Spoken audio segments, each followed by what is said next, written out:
So FIBA is the world governing body for basketball, representing 212 national federations, and FIBA Media oversees all of FIBA's top-tier events.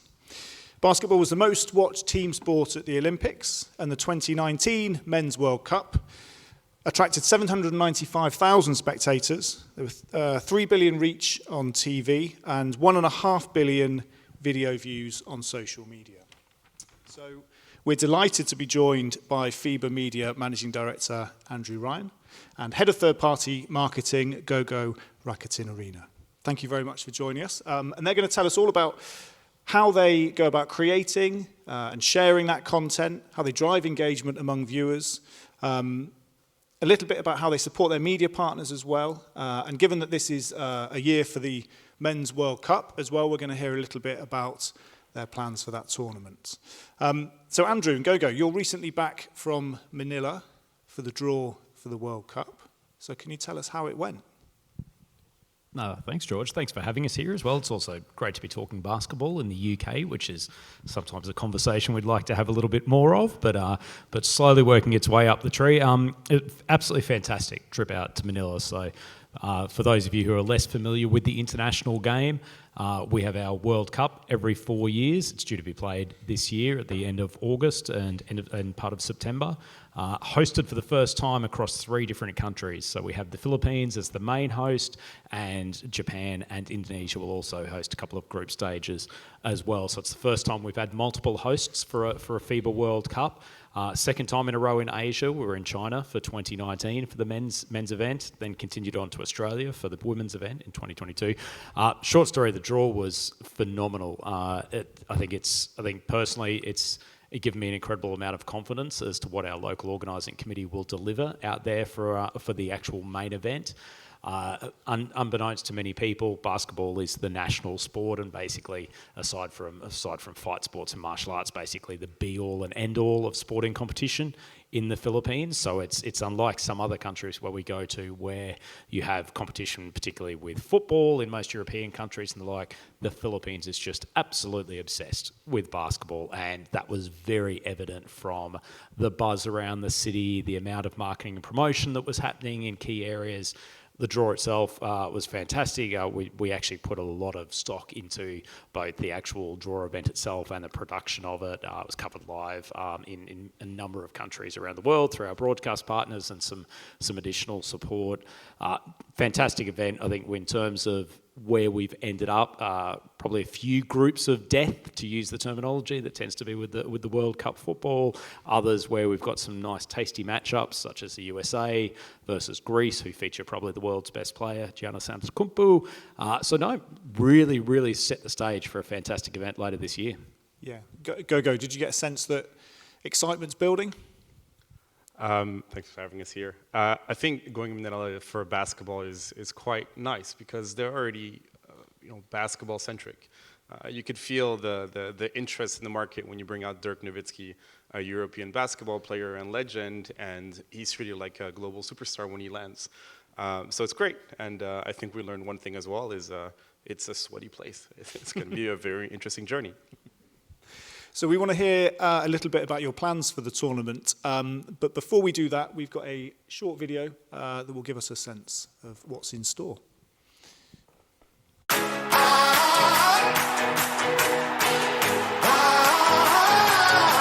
I'll be that silver lining to the story. If you thought that I would turn and run, then y'all don't know me. May my fears rest in peace, cause that's a old me. Got this taste on my tongue, I crave the glory. Yes, I mean in my veins, need a fuel now the through lob! my pain. It had to happen! As we rise from the flames. Heart of a lion, never say never. Cut like a diamond, shine under pressure. Oh, it's time to fire, hold up.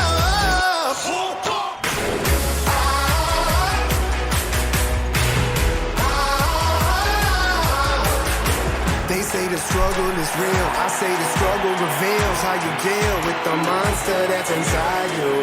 I don't buy into the luck. I put my faith and my trust in my team. Everything that we done been through. Gasoline in my veins, be the fuel through my pain. Oh, as we rise from the flames. Heart of a lion, never say never. Cut like a diamond. That's unbelievable. Under pressure. Oh, it's time to fire. Keep the energy high. Oh, it's time to fire on up.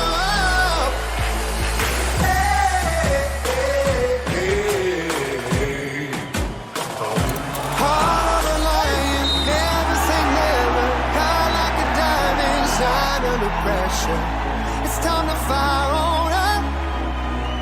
It's time to fire on up, yeah. Pound on your chest like there's no tomorrow. Just play the game right, no one can follow. Oh, it's time to fire on up. Oh, it's time to fire on up.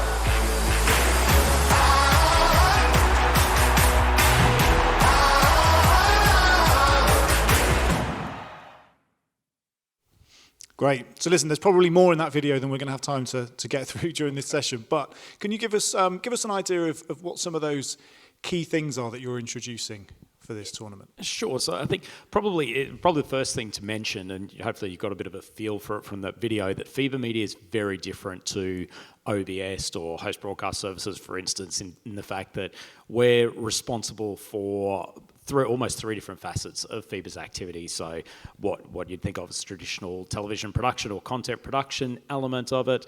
We're also managing the sales, commercial and distribution process. And also we have a third sort of more innovative section, which I'm sure Gogo will talk about further on, which is our direct-to-consumer and digital marketing part, in which we sort of really try to take a proactive interest in both getting content out to the market and also helping our broadcasters promote the actual FIBA events. Probably a couple of interesting things to talk about off the back of that, and the video alluded to it. We almost have three distinct objectives for this World Cup. The first is a very, very time-relevant one in terms of create the hype. So we have a comprehensive content plan that is going to be unleashed over the next 3 months in advance of the event. That goes from everything from an updating of our documentary, The History of the World Cup, which is essentially the history event told by the people who essentially made that history in the first place, and then going on to a series of content portfolio releases. I think the key thing to talk about when we look at that is how much we have to operate as, I guess, the world's central hub of content, but we really do try to invest in the creation and development of content assets for each specific country. So you will have high quality content assets made available to our broadcaster in the US just as much you will our broadcaster in smaller countries like South Sudan or Cape Verde. So it's really trying to put high quality assets in the hands of each broadcaster that are useful for them rather than just being generic pieces of content which won't gain a huge amount of traction in their market. Second part is I think our production philosophy is essentially to put the viewer in not just the best seat in the house, but the best seat everywhere. And you will have seen up there that we actually, thanks to cooperation with our national federations, have access to a lot of behind the scenes content. So we're in the dressing rooms for the first part of the team talk pre-game. We're following the athletes from the moment they get off the bus. We have access to the dressing rooms for post-game celebrations and the like. So in terms of the timeliness of pre-game and post-game, we're really in and amongst the group and making viewers feel like they are part of the action. During the actual live content, probably a couple of interesting ones that were on the video. We're trialling and will hopefully implement what we're calling the vertical drop camera. So you would have seen a few instances there. It's a camera that's attached to the Jumbotron, has 2 leads coming down and essentially allows a perfect vertical up and down nature. Probably the plan of that is to drop it down for the just before tip-off, almost give the feeling that you have the athletes walking around it, hopefully in a way that is very natural and not staring at the screen, so it makes you feel like you're almost in the circle where the tip-off will happen. And then just as the tip-off's initiated, the camera will rise up so you get the feel of the athletes essentially jumping towards it. And that's something that hasn't been utilised in basketball or, for instance, actually really any sports production that we're aware of. So still a bit of testing to go, but we are hoping to unleash that at least for our final stages. And we'll also have quite an expansive utilisation of cinecams this time around. So anyone who watches the NFL frequently and is used to the touchdown celebrations that once again give that immersive cinematic-like view, we'll have a number of cinecams on place, both for national anthem perspectives to capture the emotion there, but also in and around the crowd and players coming back in off the court when timeouts are called. So really trying to give the viewer as much of a feeling that they are standing in the arena themselves. So quite a lot to pack in. And for that camera that you mentioned, the vertical drop, how have the tests gone for that? So we've done one live test, which was thanks to a cooperation with the French League. I think we learnt probably a lot about how to do it. We learnt some of how not to do it. Had some experimentation around using it to actually follow the game, which I think it's more. It's a camera where being selective and using it at key moments, I mean, it's not a cheap thing to implement, but that doesn't mean that we need to utilise it at every given opportunity. So I think we've learnt when not to use it just as much. And now we've probably got some discussions with FIBA in competitions internally to just make sure that our planned utilisation of it is something that is going to be comfortable with the players, comfortable with the referees, because the same way as all of these things, when you're putting in a camera that is slightly more intrusive and new, so it's something different, then those discussions need to be able to play out, and we need operators who are adept at the sequencing of basketball enough to be able to ensure that that thing is close enough to capture the action and be around the players, but far enough away that we don't have the embarrassment of a tip-off being ruined by the vertical drop camera getting in the way. Great.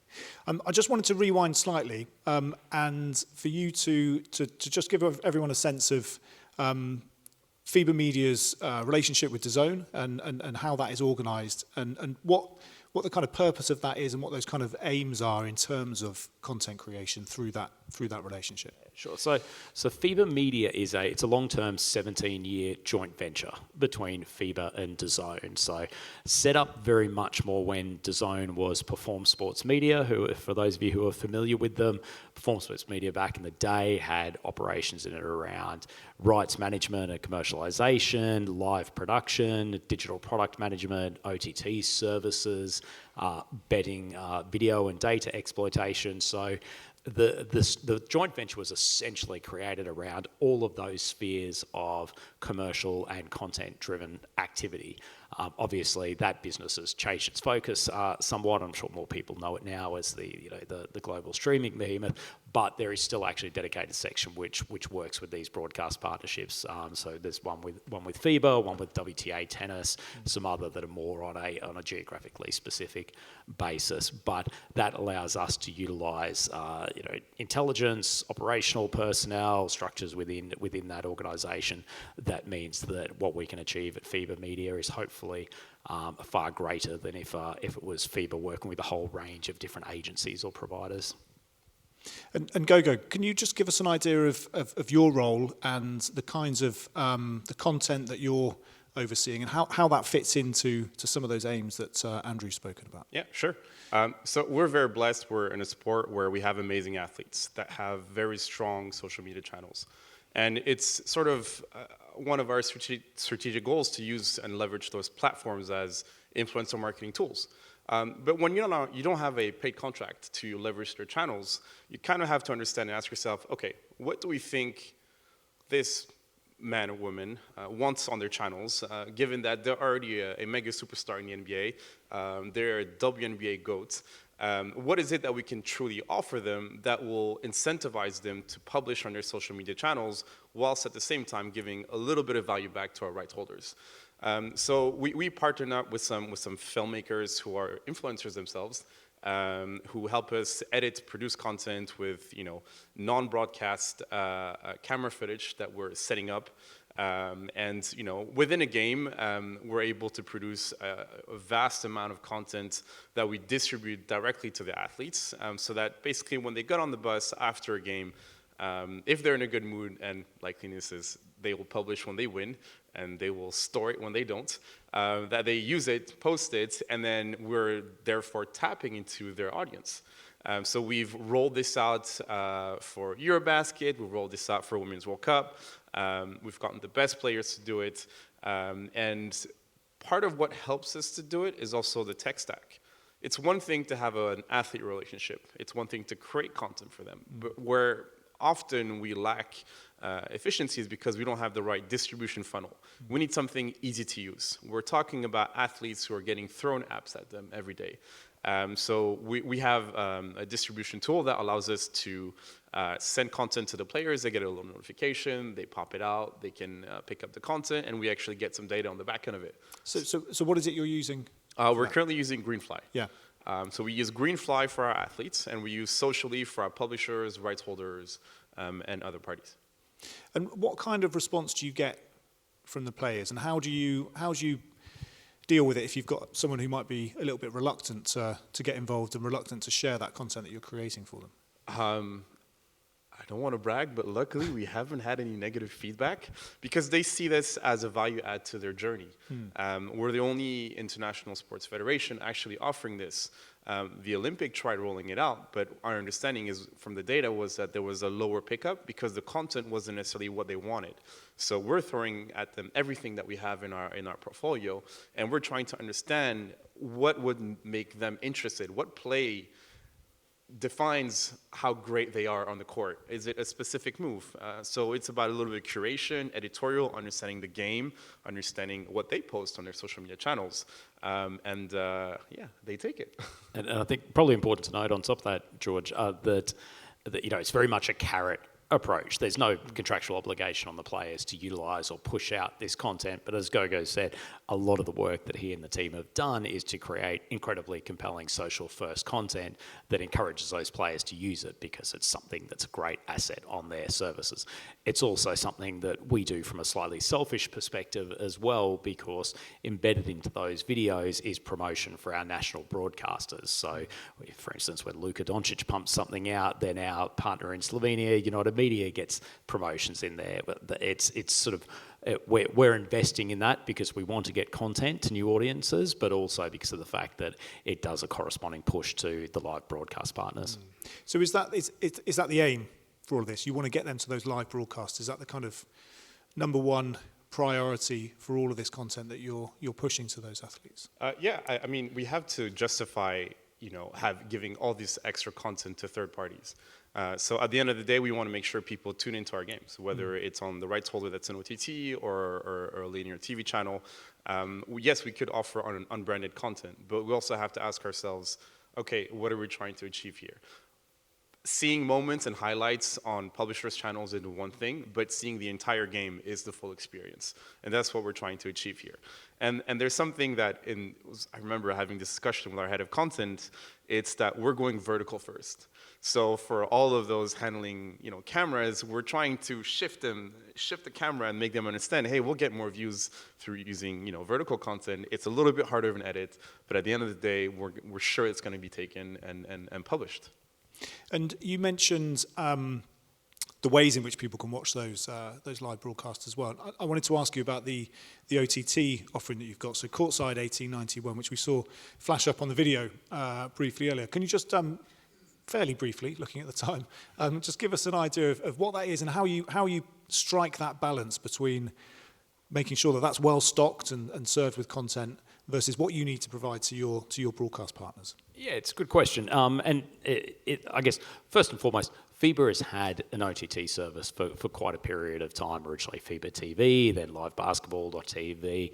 But what we came to the conclusion a little while ago is that simply as a standalone OTT service was good, it was helpful, it served super fans and the like, but it wasn't doing anything particularly strategic. So we took a step back, ended up working with Two Circles to create yet another joint venture, because everything within FIBA is a joint venture in some ways, but to create Courtside 1891, which is a service which covers from a video and data perspective the entirety of world basketball. So not just internationals, but also club competitions at most top tier levels across all countries, men and women.